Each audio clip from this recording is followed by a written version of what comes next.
Estamos nosotros viendo la doctrina de la gracia.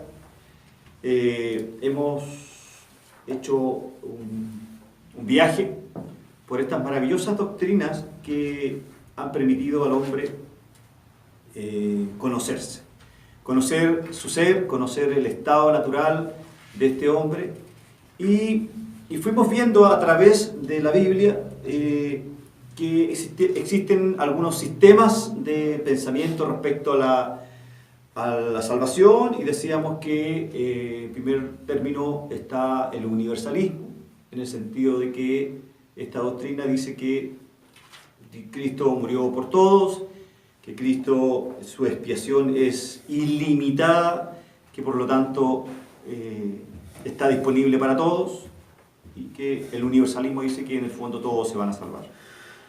Por otro lado están los arminianos, que se derivan de la doctrina que postula Jacobo Arminio, teólogo de la Reforma, que señala que el hombre cayó parcialmente y que afectó parcialmente la voluntad del hombre, o el pecado de Adán afectó parcialmente la voluntad y todo el ser de este hombre pecaminoso, y que por lo tanto tiene la capacidad, o medianamente la capacidad, de buscar de Dios, de buscar las cosas de Dios y de buscar al Dios de la Biblia. Pero nosotros hemos estado viendo que esta doctrina no tiene un sustento bíblico, y estamos en la tercera sistema de pensamiento, que es el sistema de las doctrinas de la gracia, o denominada el calvinismo, que recoge los postulados del apóstol San Pablo, traducidos en todo el Nuevo Testamento, y también de una u otra manera también las doctrinas de la gracia se ven expresadas de manera clara y sencilla en el Antiguo Testamento o el Antiguo Pacto. El arminianismo dice 99% Dios y 1% el hombre. La doctrina de la gracia dice 100% Dios, por lo tanto es un monarquismo, es decir, que todo le pertenece a Dios. Dios es el que actúa en el hombre, Dios es el que conduce al hombre, Dios es el que lleva a ese hombre que estaba muerto en sus delitos y pecados, lo lleva a una salvación segura en sus manos. Para contestar, por lo tanto, debemos ver el diagnóstico de la raza humana, para ver qué tan enfermo estamos y ver el remedio a esta enfermedad. Y fuimos viendo a través de estas exposiciones que el diagnóstico, por lo tanto, es sencillamente devastador.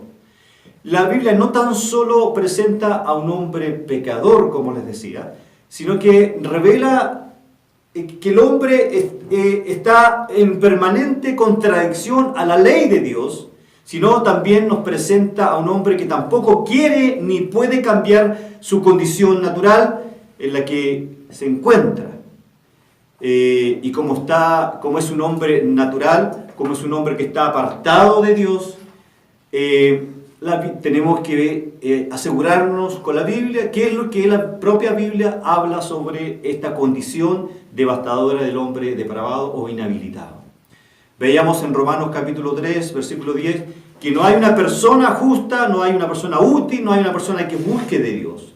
Algunos sí buscan cosas que se asocian con Dios, como por ejemplo la paz interior, el propósito de su existencia, de dónde venimos, pero nadie busca al Dios de la Biblia. Muchos buscan, en general, el mundo entero busca al Dios del crucifijo, al Dios de las imágenes, pero al Dios de la Biblia nadie lo busca.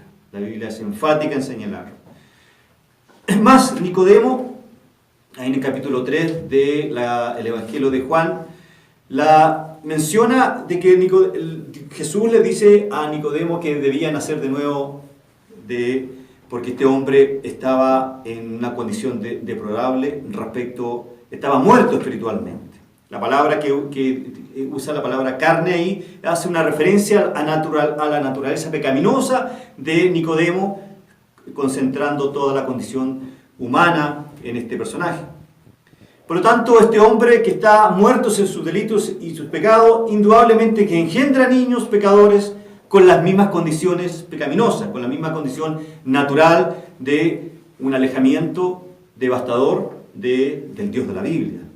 También el capítulo 8, versículo 7 de Romanos, Pablo dice que de esa naturaleza se deriva en una enemistad con Dios, una enemistad permanente con Dios. No quiere sujetarse, sino que tampoco puede a la ley divina. El hombre quiso ser su propio Dios desde el huerto del Edén. También Pablo, y veíamos en la primera clase sobre la depravación total del hombre, en 1 Corintios capítulo 2, verso 14, el que, leámoslo para que sea un poquito más claro. 1 Corintios capítulo 2, verso 14. En realidad uno se acostumbra a su Biblia.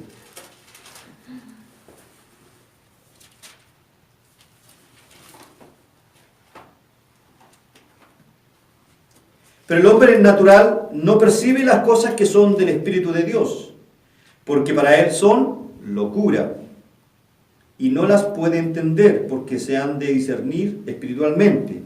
En cambio, el hombre espiritual juzga todas las cosas, pero él no es juzgado de nadie, porque ¿quién conoció la mente del Señor?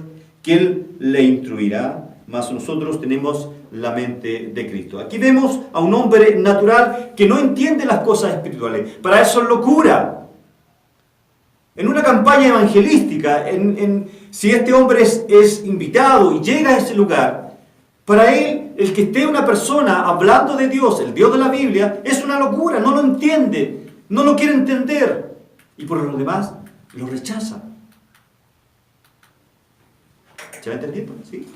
Segundo de Corintios capítulo 4, versículo 3, nos da más luz para entender a este hombre que está muerto en sus delitos y pecados. Segunda de Corintios 4, 3 nos dice: pero si nuestro evangelio está aún encubierto, entre los que se pierden está encubierto.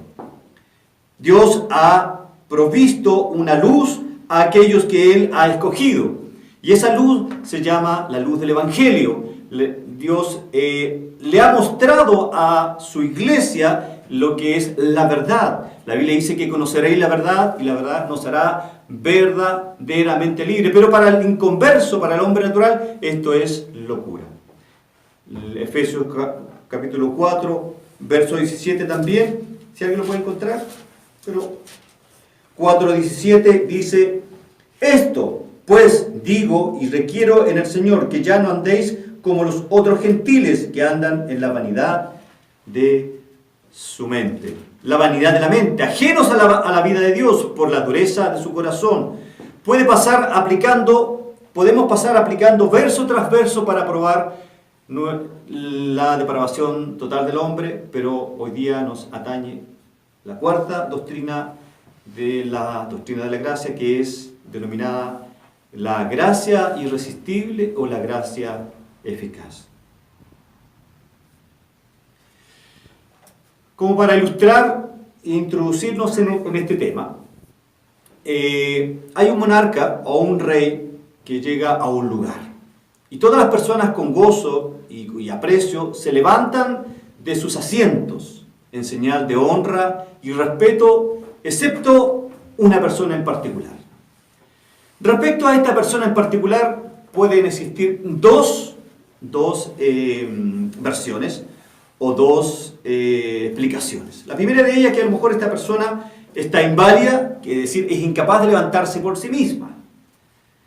La otra explicación es que esta persona, ¿cierto?, no es inválida y se desprende que desprecia con todas sus fuerzas y se siente cómodo en su silla, desprecia al rey, desprecia a este personaje que está siendo honrado.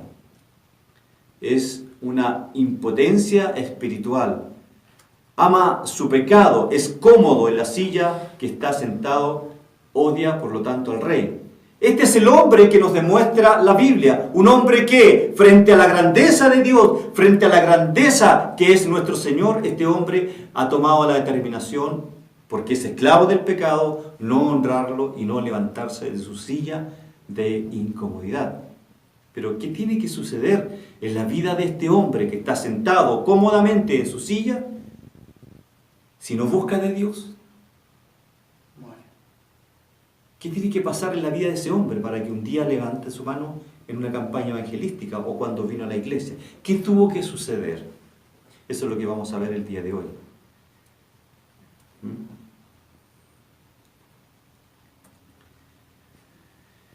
Y la semana pasada vimos la doctrina de la expiación limitada, ¿cierto? Y decíamos que para poder entender esta doctrina, que es un poco controversial, veíamos algunos pasajes, quedaron algunas dudas, y yo quisiera preguntar en esta noche si están esas dudas, para que podamos suplirlas, o si no, continuamos con la clase. ¿Ahí quedaron dudas respecto porque por tiempo no pudimos exponerla en su contexto, y yo voy a hablar de algunas objeciones, pero particularmente lo que señala la doctrina de la expiación limitada o particular, que era el término más aceptable. Nos señala que Cristo, o la pregunta mejor dicho es, ¿Cristo murió por toda la humanidad o murió solo por sus escogidos? Y veíamos que hemos sido enseñados a lo largo de nuestra vida, a lo largo de nuestros años, particularmente en las iglesias pentecostales, de que Cristo murió por todos. Pero llegábamos a la conclusión de que si Cristo murió por todos, ¿por qué hay gente que va al infierno? Si la muerte de Cristo implica una expiación y ¿se acuerdan del otro término? Una propiciación. ¿Qué significa esto?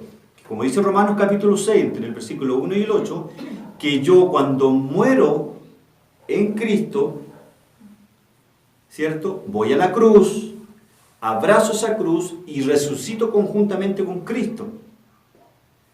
La muerte de Cristo se me imputa a mí y yo hago todo este proceso. Muero con Cristo, resucito con Cristo, Cristo me perdona todos mis pecados. Por lo tanto, si yo creo que la expiación de Cristo es universal, es para toda la humanidad, los resultados, que es la propiciación, el resultado que es el perdón de los pecados y por ende la vida eterna, tendría que aplicarse para toda la humanidad. ¿Se entiende? Por eso es que cuesta entender, y es una de las doctrinas más controversiales de la doctrina de la gracia. ¿Por qué? Porque si yo creo que Cristo murió por todos, vuelvo a preguntar, y fue la pregunta que yo les hice a ustedes, ¿por qué van algunos al infierno? Si yo creo que Cristo murió por todos, estoy imputando esa expiación en la cruz, y por ende el resultado de esa expiación, que es la propiciación. Recuerden que el resultado de la expiación, cuando en el Antiguo Testamento, cuando antes de salir Moisés, la última plaga, ¿qué pasó? La sangre del macho cabrío que fue ofrecido en holocausto fue puesta en todos los dinteles, ¿cierto? Y el espíritu de la muerte no pasó por ello. Por lo tanto, cuando hay una expiación, hay una consecuencia, que en este caso es positiva. Ellos pudieron seguir viviendo. Sin embargo, aquellos que esa expiación no surgió efecto porque no creyeron o simplemente no quisieron hacerlo, la muerte pasó por ellos, ¿sí? Murieron. O por lo menos el primogénito, dice la Biblia. Por lo tanto, la expiación de Cristo tiene un resultado. ¿Cuál es? El que esa expiación es, Dios expía, Dios cubre el pecado de sus escogidos, de sus ovejas. Porque si fuera que cubre a todo el mundo tendría perdón de pecado, por lo tanto todo el mundo se salvaría. Y entraríamos a calificarnos como universalistas. No sé, no todo el mundo se va a salvar. Yo creo que no todo el mundo se va a salvar, porque la Biblia dice que no todos, pero yo creo que murió por todos. Ahora, no creo en el sentido que justificó a todos la muerte. La muerte está para todo el mundo, por algo San Juan nos habla, porque de tal manera amó Dios al mundo. Pero no dice que porque amó al mundo va a ser todo el mundo salvo, sino que agrega poniendo una condición. Que el que cree, este será salvo, y el que no va a ser salvo. Entonces, Yo, es ahí donde no puedo, mi concepción o mi mente, mi capacidad no me da para entender que Dios no haya muerto por todos, entendiendo que no todos van a ser salvos. Yo no acepto que todos van a ser salvos porque la Biblia no me dice eso, pero sí me dice que murió por todos. Ahora, cuando yo entiendo eso, entiendo que está condicionado a aquel que recibe esa muerte que Cristo hace por nosotros. El que no la recibe no va a ser salvo, porque no es para todos. Yo creo que ahí es donde cuesta entender de que cuando decimos, no, Cristo murió por todo y todos van a ser salvos. No, no puedo creer eso, porque la Biblia no me dice eso. Pero sí yo entiendo lo otro, que Cristo murió por toda la humanidad. Ahora, va a depender de aquel que acepta esa muerte porque que murió Cristo en la cruz del Calvario. Entonces, ahora, yo no creo lo otro, sí. Lo otro es que todo el mundo va a ser salvo. No lo creo, no lo puedo creer. Pero partiendo de la base, y lo analizábamos ese día, partiendo de la base de lo que es la palabra expiación. No creo que la expiación es para todos. Pero sí creo que la muerte cuando muere Cristo en la cruz es para todos. Pero no por la expiación para todos. O sea, es que la doctrina se llama la expiación de Cristo. ¿Para quién es? ¿Es para todo el mundo o es...? Solamente para los que la reciben, no para todo el mundo. Entonces, si seguimos esa línea, ¿sí? La doctrina de la expiación es particular. Claro, yo creo eso. Ahora, indudablemente que si entramos a afinar un poquito más extenso en el sacrificio de Cristo, efectivamente, la muerte de Cristo, en cierto sentido, permite una gracia común. Porque todos, de otra manera, aquellos que no son elegidos, disfrutan de la gracia común. Porque siguen existiendo, tienen la oportunidad de ser elegidos, sí. Tienen la oportunidad de arrepentirse de sus pecados. Sí. Pero si hablamos nosotros de la doctrina de la expiación particular, como está procesada dentro de la doctrina de la gracia, tendremos que llegar a la conclusión de que Cristo, o la muerte, o la expiación de Cristo fue particular. Exacto, ¿no? Porque actuó solamente, o es eficaz solamente, para los que reciben. Para los que reciben. ¿Y quiénes son los que reciben? Los que fueron elegidos. Sí. Pero ¿se entiende? Y ahí la parte que me cuesta claro, entender. que causa, claro, porque nos van a sacar a Juan 3.16, pero recordemos que Juan 3.16 no dice quiénes se van a salvar, sino que habla del proceso, sí. O sea, cómo se van a salvar. ¿Cómo se van a salvar? Exacto, eso es lo que dice. ¿Quién cree? Claro, exacto, dice quiénes se van a salvar. ¿Quiénes se van a salvar? Los que creen. La pregunta es, y se las hago a ustedes, ¿qué es primero? ¿La regeneración o creer o la fe? No, primero creer, la fe. Creer. No. Vuelvo a preguntar, ¿qué es primero? ¿La regeneración o la fe? ¿Pero qué es lo que entiende por regeneración? ¿Qué es lo que entiende por fe? La obra regeneradora que hace el Espíritu Santo en el hombre, el llamamiento, el nuevo nacimiento, todo eso es la regeneración, por la doctrina de la regeneración. Entonces, ¿qué es primero, la regeneración en el hombre o el creer? No, la regeneración entonces. Al revés. Como ustedes Claro, que primero fuimos llamados, porque recuerde que el hombre está muerto, no puede creer.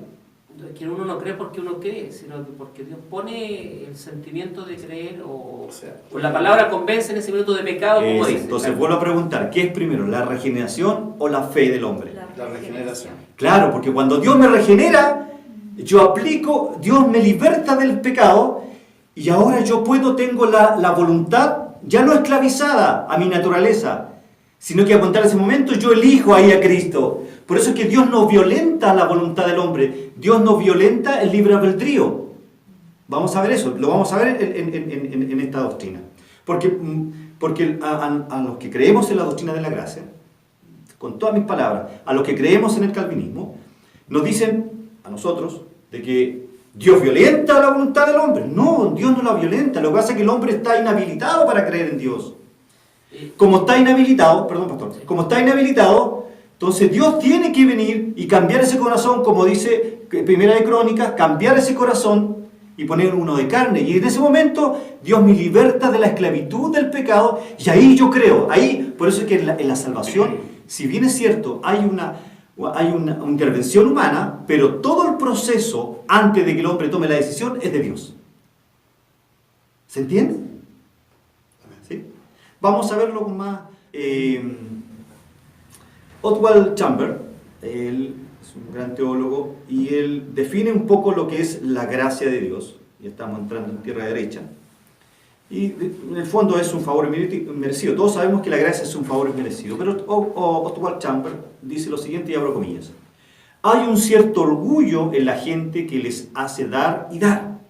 Pero venir y aceptar un regalo es otra cosa. Voy a dar mi vida hasta el martirio. Voy a dedicar mi vida al servicio. Dicen muchos. Haría cualquier cosa, pero no me humilles. En el fondo le dice a Dios, pero no me humilles hasta el nivel del peor pecador merecedor del infierno. Y me dicen que todo lo que tengo que hacer es aceptar el regalo de la salvación por medio de Jesucristo. Lo que define este hombre, Oswald Chambers, es sencillamente la condición humana de inclusive los creyentes en Dios. De que algo tengo que agregarle a la obra consumada. Es decir, ok, Dios pone... ¿Solo? No. Dios entrega el 99% y el hombre el 1%. Y he tenido algunas conversaciones en redes sociales que me lo plantean así derechamente. No, mi hermano. El Dios pone el 99% y el hombre pone el 1%. El aceptar la doctrina de la gracia, en el fondo le atribuimos a Dios el 100% dentro de su soberanía absoluta, le atribuimos el 100% de la obra expiatoria en nosotros. Y nos damos cuenta que somos seres que en el fondo lo único que nos sostiene es la gracia de Dios. Y cuando nos damos cuenta que lo único que nos sostiene es la gracia de Dios, amamos más su palabra, amamos más la predicación del Evangelio, amamos más la santidad. Bien, continuemos. Por lo tanto, la gracia de Dios es común y especial. ¿Por qué es común? Mateo 5:45 dice, Él, es decir, Dios, hace salir su sol sobre malos y buenos y llover sobre justos e injustos. Indudablemente que la gracia de Dios, no estamos hablando de la gracia irresistible aún, o de la gracia salvadora, estamos hablando de la gracia de Dios. La gracia de Dios es común y especial. ¿Por qué es común? Porque el inconverso se beneficia de la providencia divina, ¿cierto? El inconverso se beneficia de la providencia divina al disfrutar, ¿cierto?, en sus campos de la lluvia que Dios permite que suceda. Por lo tanto, la gracia es común. Todos disfrutamos de la gracia común, aún el inconverso. Es lo que yo le explicaba adelante. Todos disfrutamos de la muerte de Cristo y de la resurrección. Porque estamos viviendo aún en este mundo. El inconverso está viviendo tiempo extra por el plan de salvación que Dios tiene con el hombre. Esa es la gracia común. Pero también hay una gracia eficaz que es dada a sus escogidos. La gracia especial o particular o eficaz es solamente dada a sus escogidos. Romanos 11, 5, 7, lo leo, abro comillas, y dice, y de la misma manera, también ha quedado en el tiempo presente un remanente, conforme a la elección de la gracia de Dios. Pero si es por gracia, dice el apóstol, ya no es a base de obras. De otra manera, la gracia ya no es gracia. Y si por obras, ya no es gracia.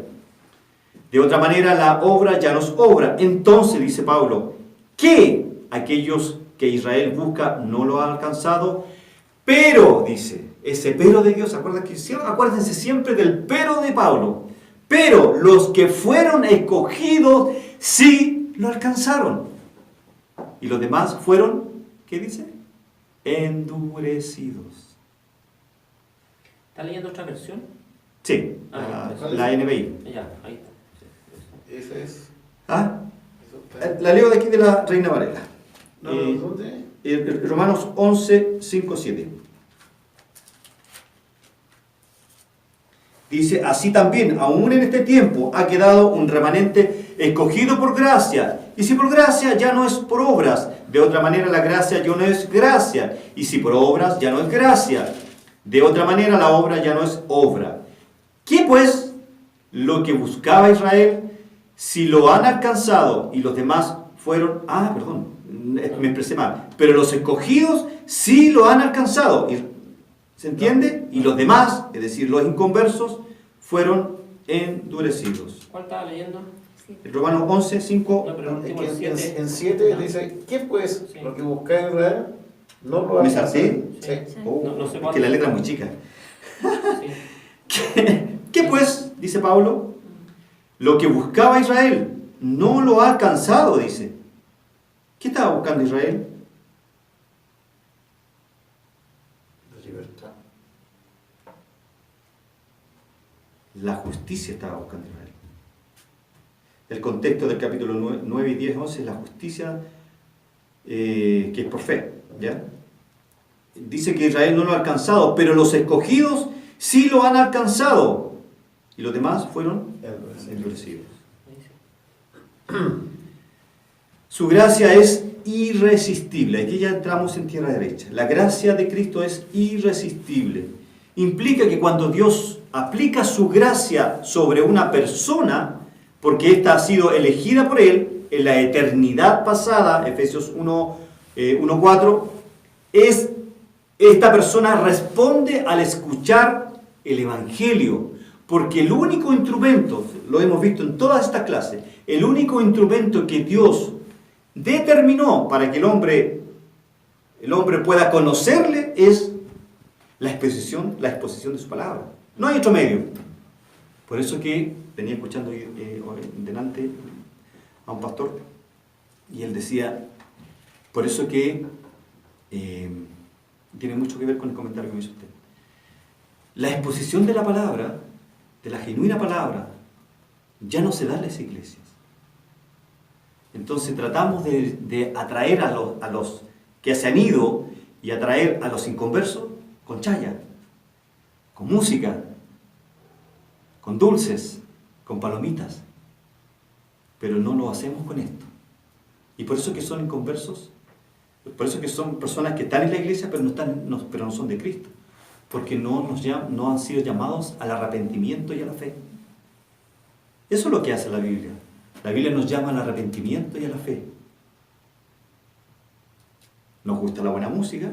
Yo creo que a todos nos gusta adorar al Señor a través de la música. Es más, publiqué hace poco un video en redes sociales sobre este famoso apóstol Guillermo Maldonado. Y él dice que él tiene el poder para darle a sus hijos bendición. Pero él dice que por qué hay hijos, es decir, pastores, que son pobres, que tienen iglesias de 100 miembros y 200 miembros, y estos tienen iglesias de 1000, 2000, porque ellos han plantado sus ofrendas en él. ¿Dónde veo a Cristo ahí? Yo no lo veo. ¿Dónde está la predicación del Evangelio ahí? Chaya, lo que el mundo quiere escuchar. Solución de sus problemas. Fáciles. Pasajeros. El hombre no quiere pagar el precio. Y el precio es la santidad. El precio es el buscar a Dios permanentemente. Y eso es lo que, de una u otra manera, estimula la doctrina de la gracia. La irresistibilidad de Dios. Dios es irresistible. La orden de Dios es, nadie puede desobedecer una orden de Dios, porque por lo tanto no sería Dios. En Génesis 1:3 dice la Biblia, entonces Dios dijo, sea la luz, y hubo luz. Es decir, en el fondo que hay un principio científico que dice que antes de la nada no existía nada. Por lo tanto, para que algo haya sido creado como fue creada la luz, alguien tuvo que dar la orden. Y ese fue Dios. La nada no se resistió y dijo, no, pues yo quiero seguir siendo nada. No, Dios dijo, entonces Dios dijo, sea la luz, y hubo luz. ¿Quién se le resistió? Por lo tanto, en la creación nadie se puede resistir. Veamos la vida de Lázaro. Juan 11:43. Lázaro estaba muerto físicamente. Y cuando le dicen a Jesús que Lázaro había muerto, aparte que se puso triste, ¿qué le dijo? Lázaro, ven fuera. Ni los muertos físicamente se resisten a la voz de Dios. de los endemoniados. ¿Quién eres tú? Nadie se puede resistir a la voz de Dios. Mateo 9:9, cuando Jesús se fue de allí, vio a un hombre llamado Mateo, sentado en la oficina de los tributos, y le dijo: sígueme. Y levantándose, le siguió. Mateo, el Leví, dejó todo botado, porque la voz de Dios es irresistible. Nadie se puede resistir a la voz de Dios. Hay muchos ejemplos en el Antiguo Testamento. Abraham, capítulo 12 de Génesis. Abraham estaba en Ur de los Caldeos con su familia. Imagino, estaba sentado cómodamente, ¿cierto? Adorando a dioses falsos. Y Dios le dice: ¡hey, Abraham! Ven, vete de tu parentela. Y Abraham se resistió a la voz de Dios.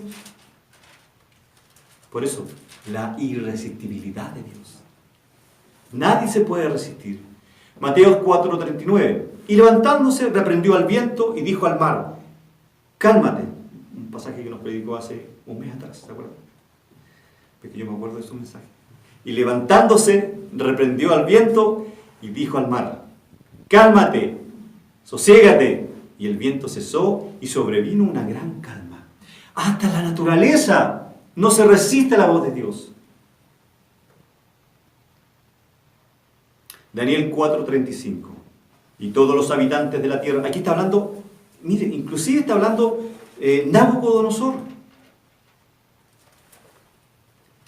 Y todos los habitantes de la tierra son considerados como nada, mas él actúa conforme a su voluntad en el ejército del cielo y entre los habitantes de la tierra. Nadie puede detener su mano ni decirle: ¿qué has hecho?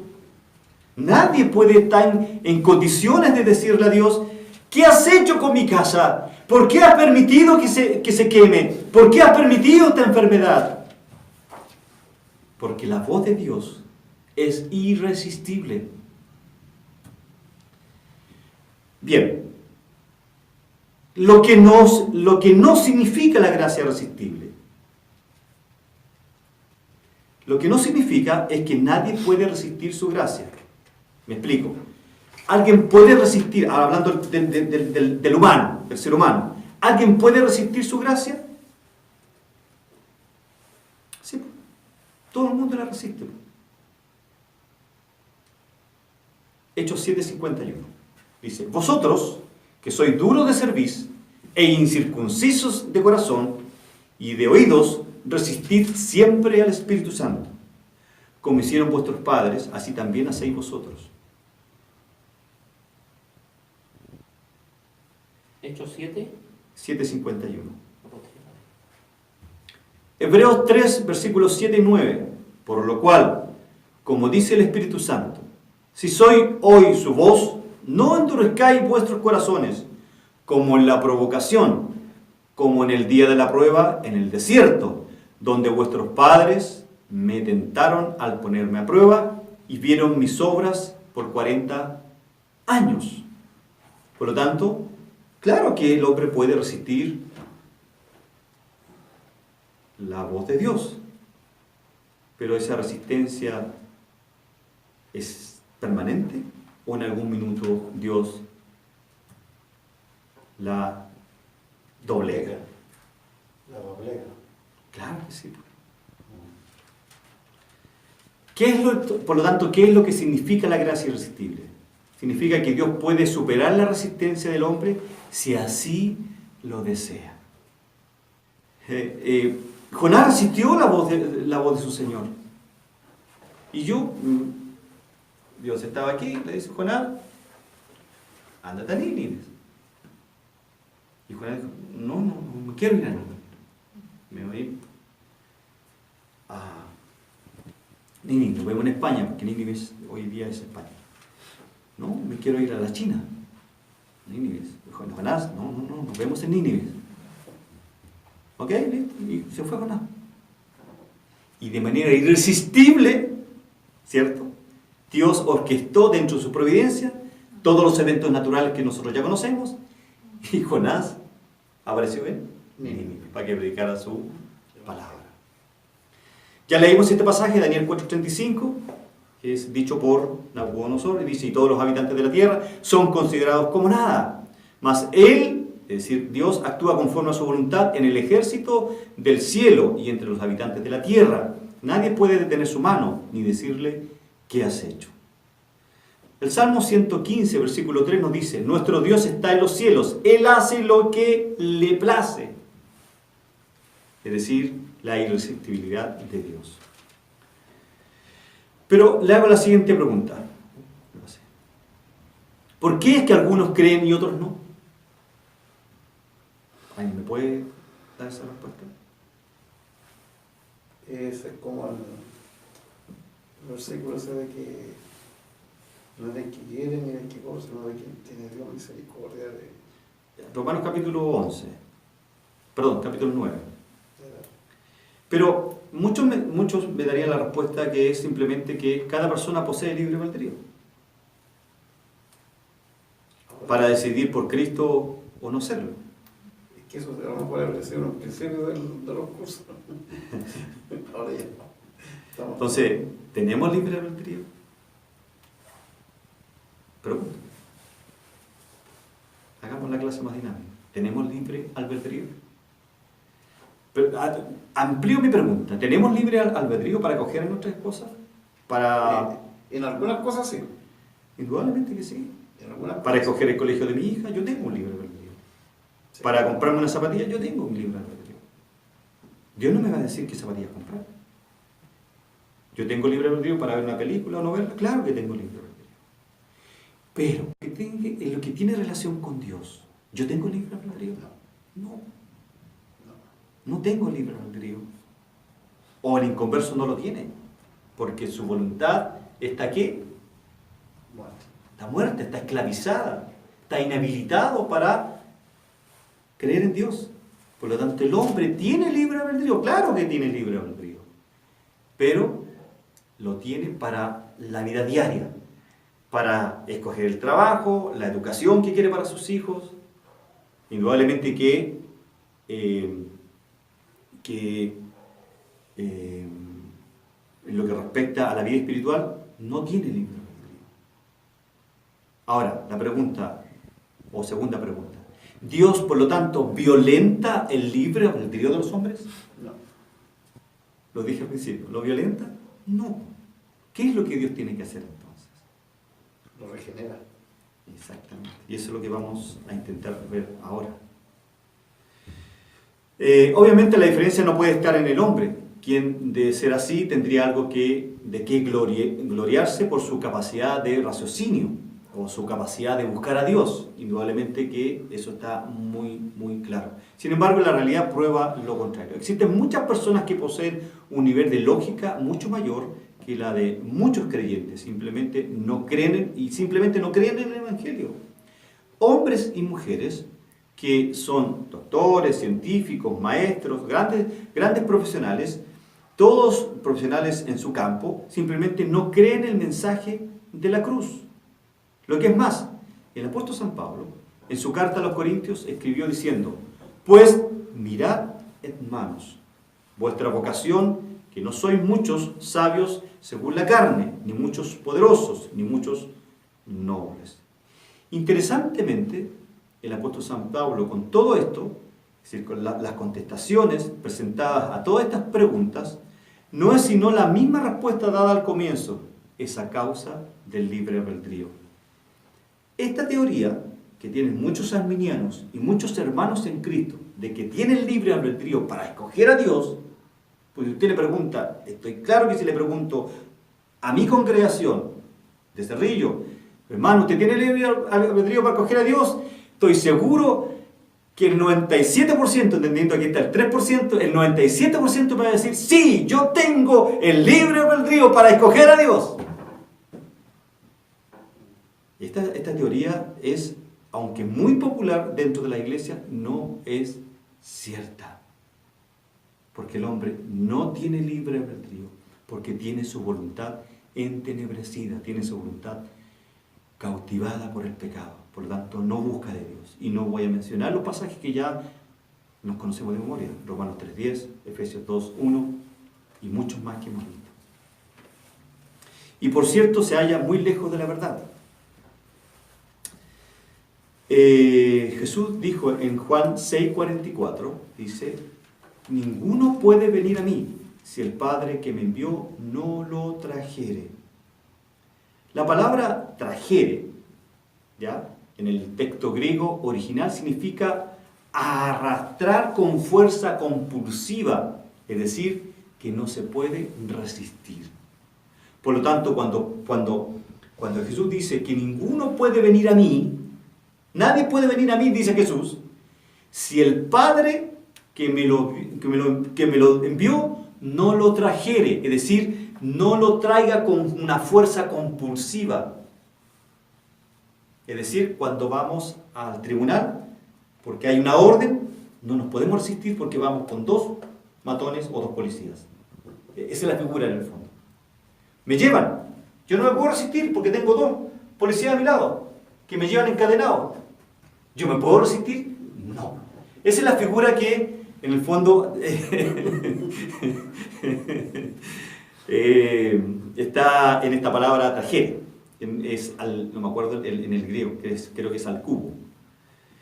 Esta misma palabra se usa en 2 partes más. En Hechos 16-19, cuando estaba Pablo y Silas en la cárcel, pero antes de llegar a la cárcel dice que fueron llevados en andas. Pablo y Silas fueron llevados a los jueces. Y los jueces obviamente los mandaron a la cárcel y todos sabemos la historia. Y otra aparece en Santiago capítulo 2, versículo 6. El hombre por su propio albedrío simplemente no puede venir a Cristo. Dios mismo deberá traerle hacia Él. Juan 6, 64 al 65 dice, pero hay algunos de vosotros que no creen, dice, porque Jesús sabía desde el principio quiénes eran los que no creían y quién le había de entregar. Y dijo, por eso os he dicho que ninguno puede venir a mí si no le fuere dado del Padre. En resumen, Dios cambió nuestra naturaleza. Obviamente nuestra naturaleza pecaminosa. La tuvo que transformar. Y en ese momento el hombre sí pudo escoger a Dios. Por lo tanto, concluimos que Dios no violenta nuestra voluntad. No la violenta. Entonces, vuelvo a preguntar, ¿qué es primero? ¿La regeneración o el creer? La regeneración. Indudablemente.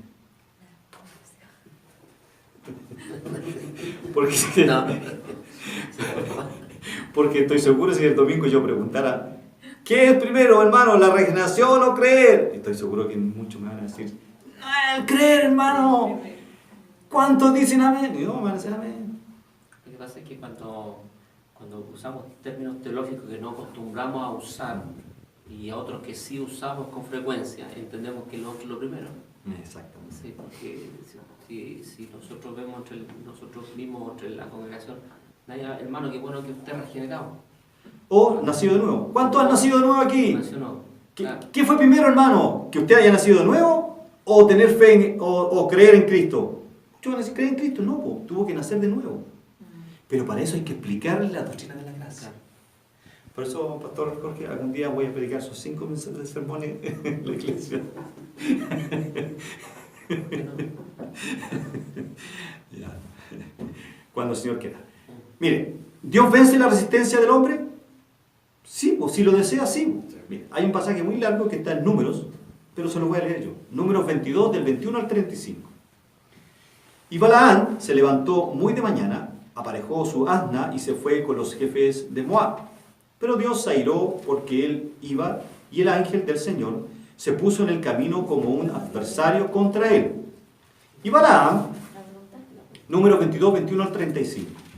Y Balaam iba montado sobre su asna, y sus 2 sirvientes con él.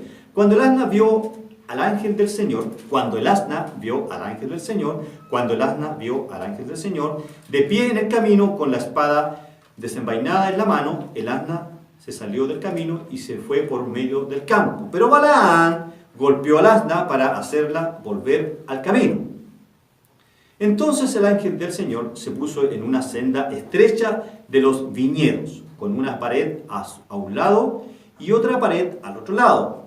al ver el asna al ángel del Señor, se pegó contra la pared y presionó el pie de Balaam contra la pared.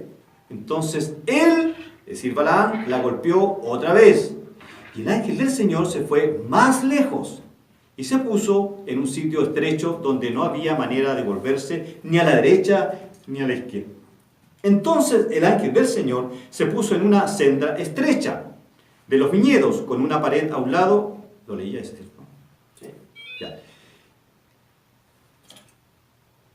Y viendo el asna, el ángel del Señor se echó debajo de Balaam, y Balaam se enojó y golpeó al asna con su palo. Entonces el Señor abrió la boca del asna, o sea, lo hizo hablar, la cual dijo a Balaam: ¿qué te he hecho yo que me has golpeado en estas 3 veces? Y Balaam respondió al asna. Mírense, imagínense, Balaam hablando con el asna. Por eso me encanta la Biblia. Y Balaam respondió al asna: ¿por qué te has burlado de mí? Ojalá tuviera una espada en mi mano, que ahora mismo te mataba. Y el asna dijo a Balaam: ¿no soy yo tu asna? Y sobre mí has cabalgado, ¿no soy yo tu asna? Y sobre mí has cabalgado toda tu vida hasta hoy. ¿He tenido la costumbre de portarme así contigo? Y él dijo: no. Entonces el Señor abrió los ojos de Balaam. ¿Qué hizo el ángel del Señor?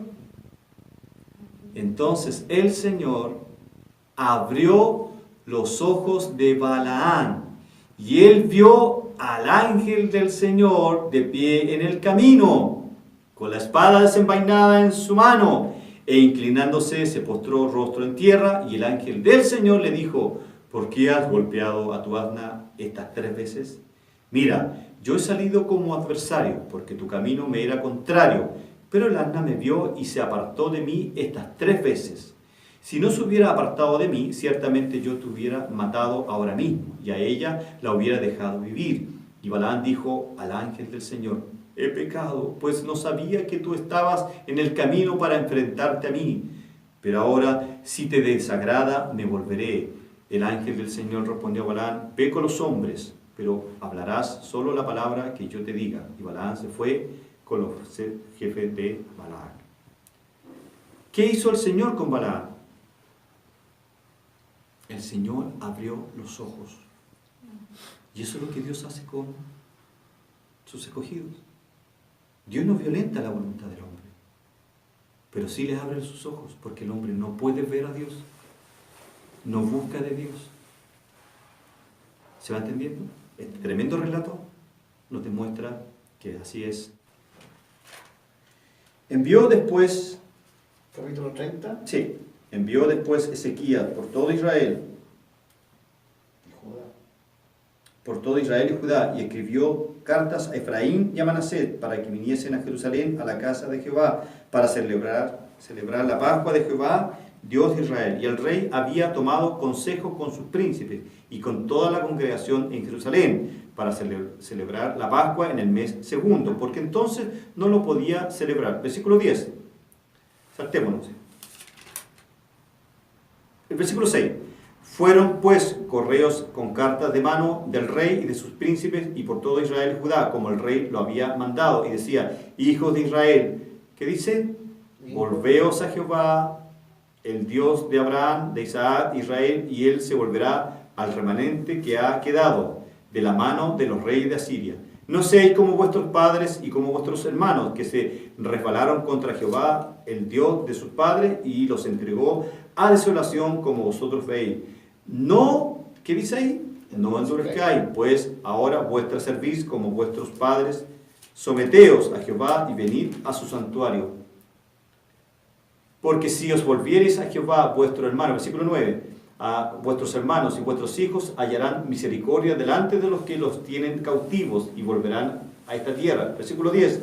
Pasaron pues los correos de ciudad en ciudad. Pasaron pues los correos de ciudad en ciudad por la tierra de Efraín y Manasés hasta Zabulón, mas se reían y se burlaban de ellos.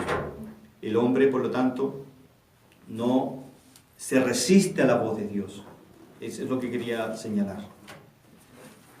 ¿Qué quiero intentar con leer esta cita del Antiguo Testamento? Que la irresistibilidad de Dios, es decir, que la voz de Dios se da no tan solo en el Nuevo Testamento, hace un mayor énfasis, sí, pero en el Antiguo Testamento también está esta doctrina. Eso es lo que quiero decir. ¿Cuál es el propósito de Dios con ser irresistibles? Isaías 46, versículos 10 al 11 dice: ¿Qué declaró el fin desde el principio y desde la antigüedad lo que no ha sido hecho? Yo digo, mi propósito será establecido y todo lo que quiero realizaré, dice Jehová. Yo llamo del oriente un ave de rapiña y de tierra lejana al hombre de mi propósito. En verdad he hablado, ciertamente haré que suceda, lo he planeado así, lo haré.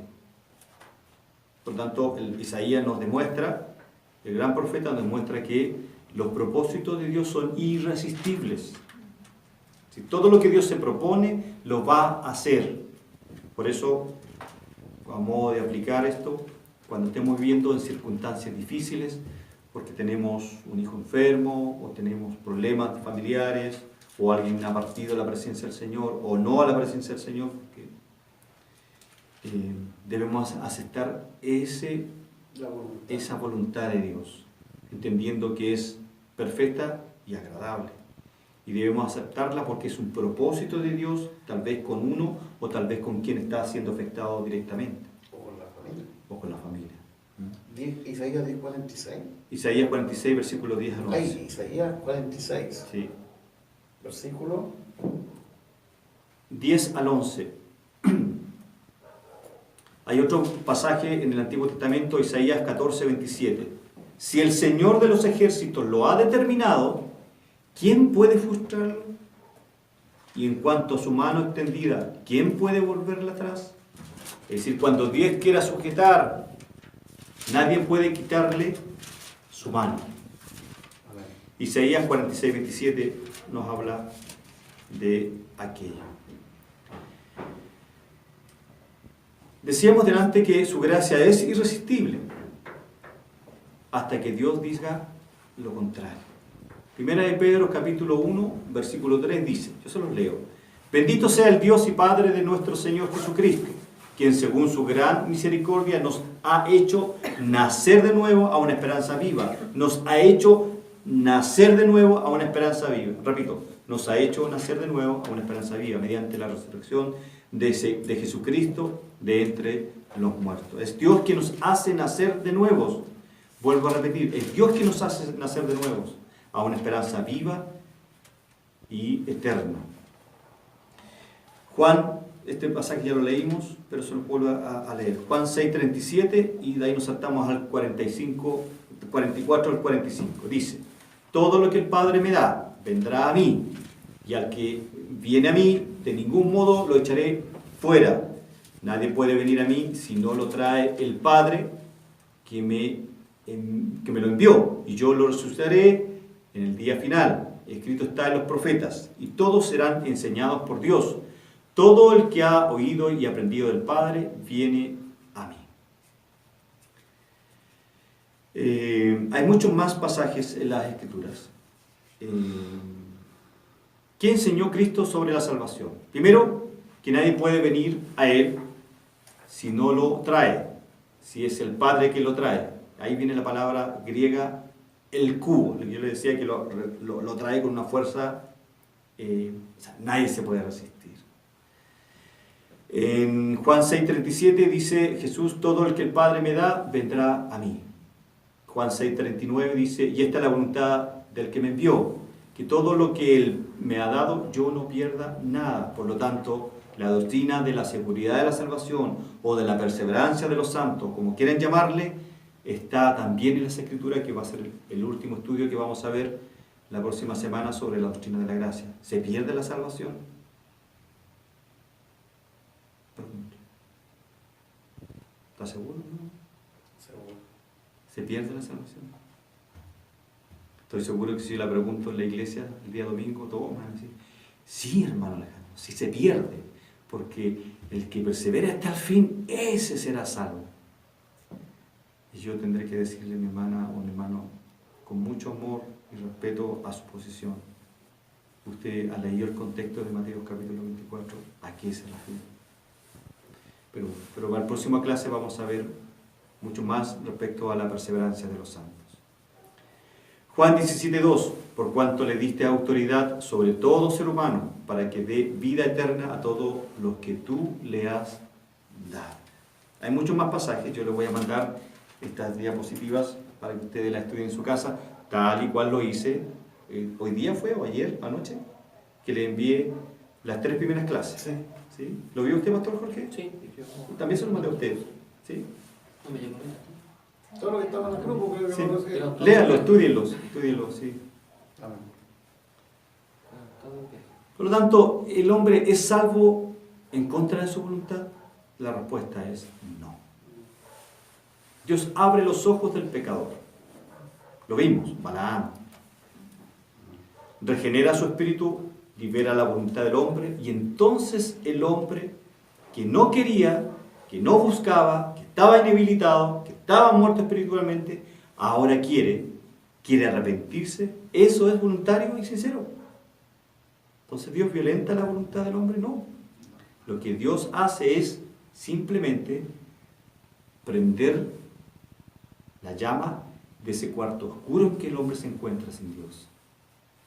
Prende la luz de su vida y el hombre ahí puede ver a Dios y corre para abrazarlo, arrepentirse y creer en Él. Y ahí Dios le da la posibilidad de ser salvo. Antes, imposible. Tengo la doctrina del libre albedrío que lo pueden ver en su casa.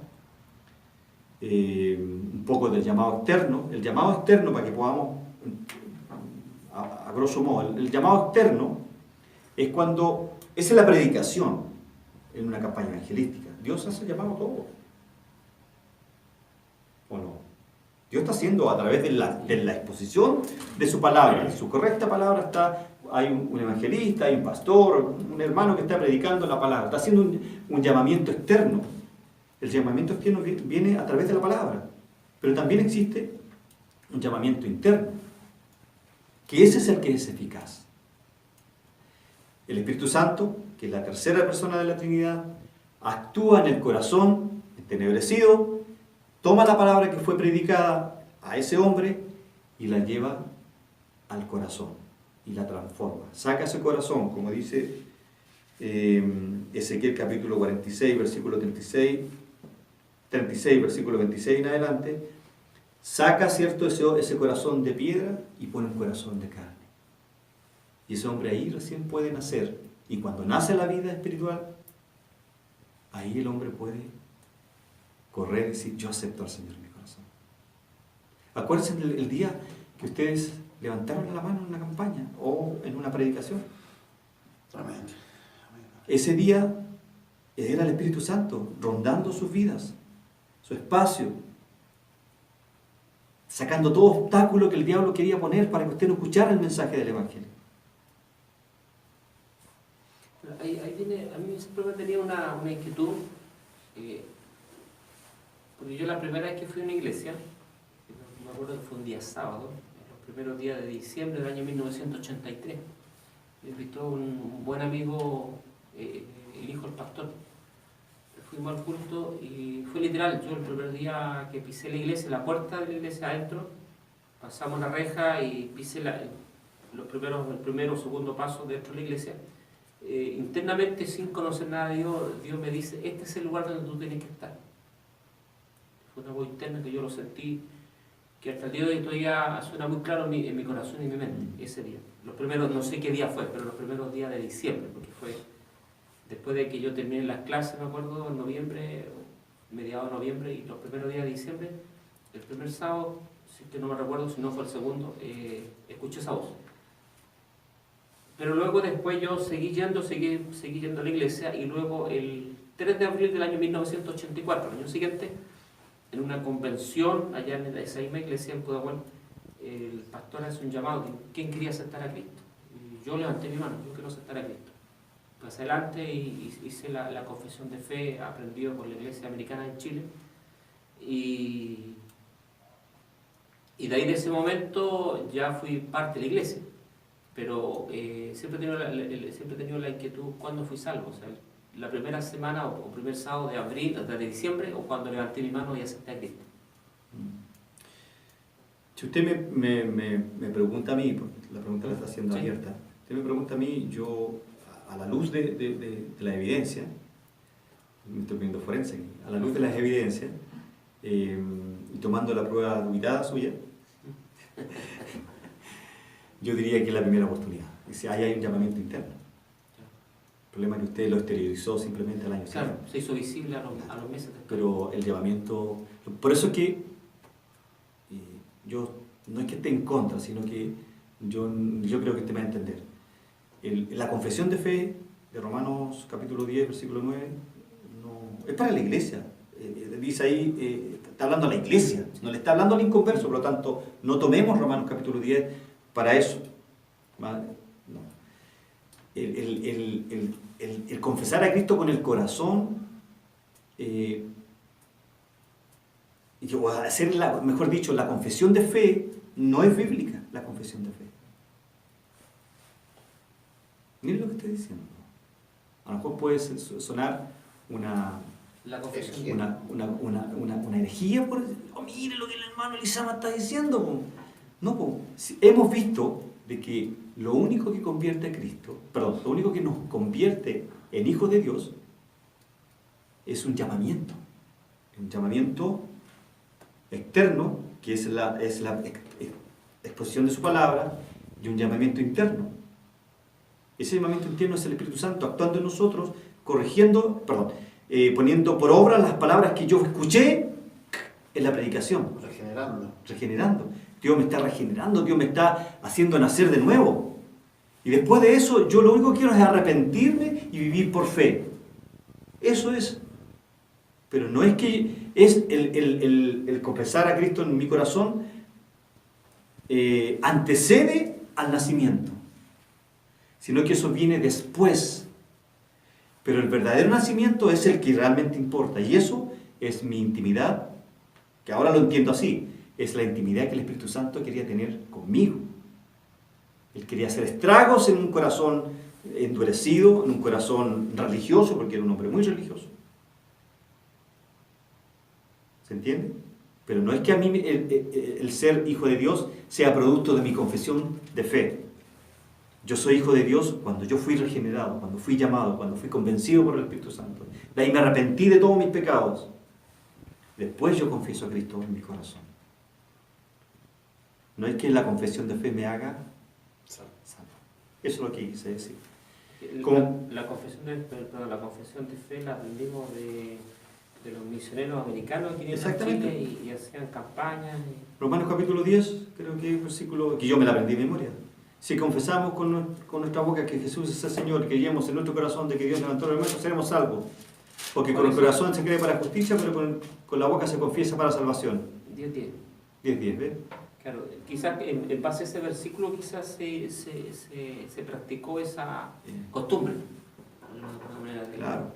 Y por eso es que hay cristianos ambivalentes en la iglesia, o creyentes que parecen ser creyentes, pero no lo son, porque nadie les ha enseñado, valga la redundancia, que primero está el nacer de nuevo, el aceptar las doctrinas de la gracia, es decir, considerarme yo un hombre depravado, que no busco de Dios. Luego viene que tengo que aceptar de que fue Dios que me escogió a mí desde la eternidad pasada. Y que además Dios, la expiación de Cristo es para mí, particular. Y que aunque yo no quisiera, no me podía resistir a ese llamado. Y una vez que Dios me regeneró, me doy cuenta que yo estoy salvo eternamente. Es decir, el que comenzó en nosotros la buena obra, la perfeccionará hasta el día de Jesucristo. A Nicodemo fue que Jesús le dijo que para ser salvo de Exacto, había que nacer de nuevo. No levantar la mano en una campaña evangelística.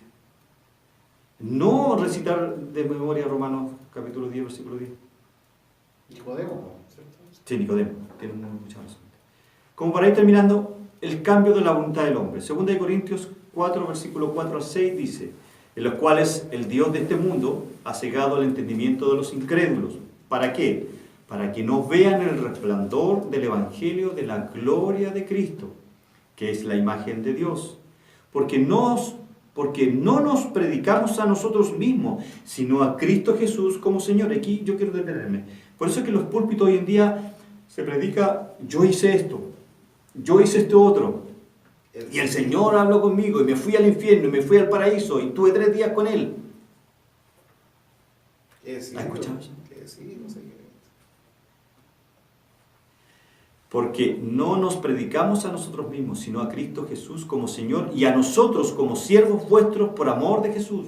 Pues Dios, que dijo que de las tinieblas resplandeciera la luz, es el que ha resplandecido en nuestros corazones para iluminación del conocimiento de la gloria de Dios en la faz de la tierra. La necesidad de su gracia es irresistible. El hombre está muerto y un muerto no puede ejercer su voluntad. Efesios 2:1, ¿cierto? Y Él os dio vida a vosotros cuando estabais muertos en vuestros delitos y en vuestros pecados. Juan 1, versículo 2 y 13 dice, pero a todos los que le recibieron, les dio el derecho de llegar a ser hijos de Dios. Es decir, a los que creen en su nombre, que no nacieron de sangre, ni de la voluntad de la carne, es decir, de su propia voluntad en el fondo, ni de la voluntad del hombre, sino de la voluntad de Dios. Y 3 beneficios, con esto terminamos. Primero, que la Trinidad divina, el primer beneficio de la doctrina de la gracia, que la Trinidad divina actúa íntimamente en nosotros. El Padre es el que atrae. El Hijo fue el que se presentó en sacrificio vivo y agradable. El que en el fondo con su sacrificio aplacó la ira de Dios. Y el Espíritu Santo es el que todos estos eventos los transforma en vida en nuestro corazón y en el fondo nos da esa luz para entender todo lo anterior. Por tanto, uno de los beneficios de la doctrina de la gracia es que vemos nosotros que la Trinidad actúa íntimamente con nosotros. Él no es un Dios impersonal que extendió o creó el plan de salvación y lo dejó ahí. Ahora ve tú, cabrito, cómo lo haces. Que en el fondo es lo que los arminianos nos indican. De que Cristo murió, pero yo tengo que tomar la decisión. Porque yo no he sido 100% inhabilitado, dicen los arminianos. Es decir, que el pecado de Adán, que me hace enemigo de Dios, que me apartó de Dios, pero dicen los arminianos que parcialmente, no totalmente como señala la doctrina de la gracia, o como en el fondo señala la Escritura. Recuerden que la historia de Balaam fue el ángel de Jehová el que le abrió los ojos. No podía ver. Encima se pone a hablar con el asna. Otro beneficio, que el conocer la doctrina de la gracia nos anima en el proceso de la santificación. Lo que yo decía antes. Cuando nosotros conocemos la doctrina de la gracia, queremos vivir en permanente santidad, buscar la santidad, porque entendemos que sola no la puedo conseguir, sino que el Espíritu Santo que nos va haciendo perseverar en la vida y que me va convenciendo día a día de que yo debo tener un mayor compromiso y que mi carácter debe ser el de Cristo. Que no me importe lo que los demás digan, porque mi reputación es lo que los demás ven en mí, pero Dios es el que ve en mí el carácter. Entendiendo eso, entiendo que las promesas de Dios son condicionadas a mi voluntad, a mi santificación. Si yo quiero obtener en el fondo las promesas de Dios que se hagan real en mi vida, yo indudablemente que quiero ser obediente. A eso me lleva la doctrina de la gracia. Otro beneficio que nos anima a seguir predicando el Evangelio. Indudablemente, cuando nosotros entendemos lo que son las doctrinas de la gracia y todos estos procesos que ya hemos visto, estos 4 puntos hasta el día de hoy, queremos que con mayor ahínco queremos predicar de Cristo, porque entendemos que es lo único que puede salvar al hombre. Dije yo la semana pasada, ¿se acuerda, Pastor Jorge? Que si nosotros supiéramos quiénes son los escogidos de Dios, primero nos facilita la pega, y segundo, le predicamos a ellos nomás. Pero Dios dijo, no, prediquen de Cristo a todo el mundo. La gracia común es extendida para todos, pero va a ser una gracia particular con las ovejas, que yo voy a traer a mi hijo. Y dice que no, ninguna de esas ovejas se va a perder. Esos son los beneficios, en el fondo. Habían 2 puntos más que no lo noté, respecto a la gracia irresistible. Hermano Julio.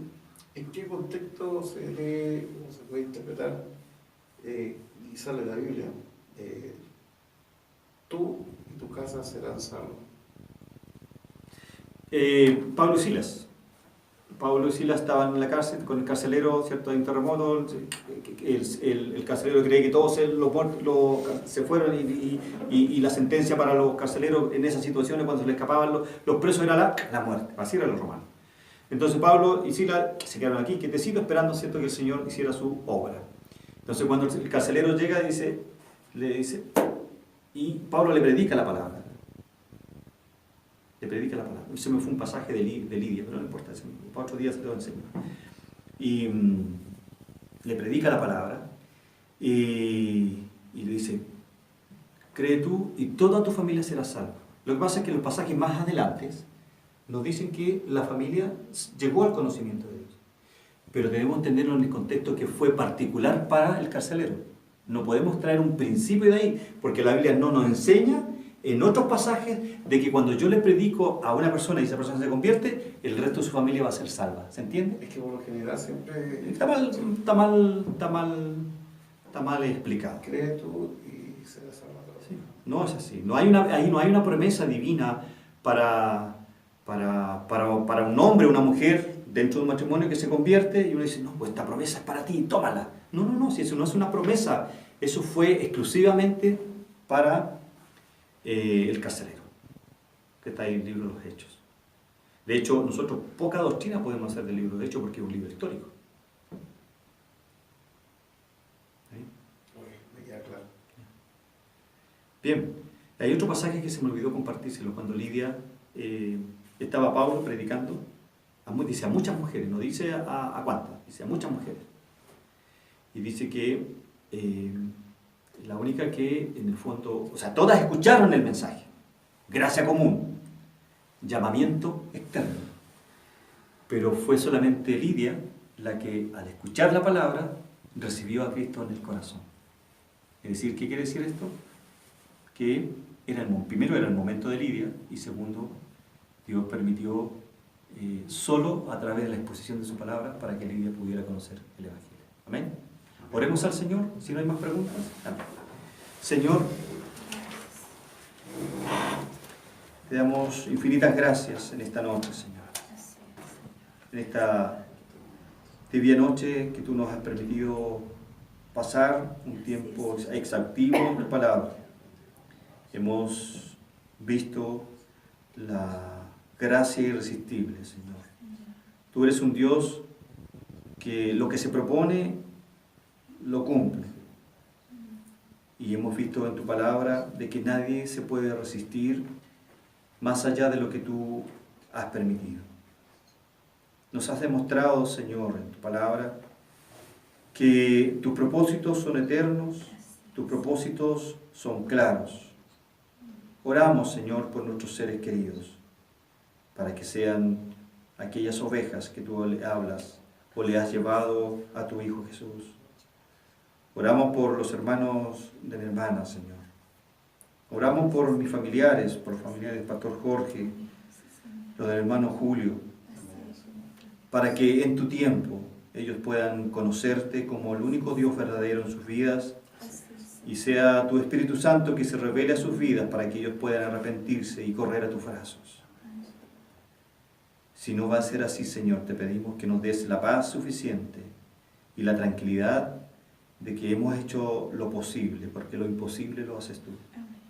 Señor, te damos gracias y creemos que tú a través de la exposición de tu palabra, que es la única herramienta capaz de convencer al hombre, puedes hacer un milagro en la vida de quienes te hemos presentado en esta noche. Señor, tu palabra dice que, pero tú realizas aquellas que están dentro de tu voluntad.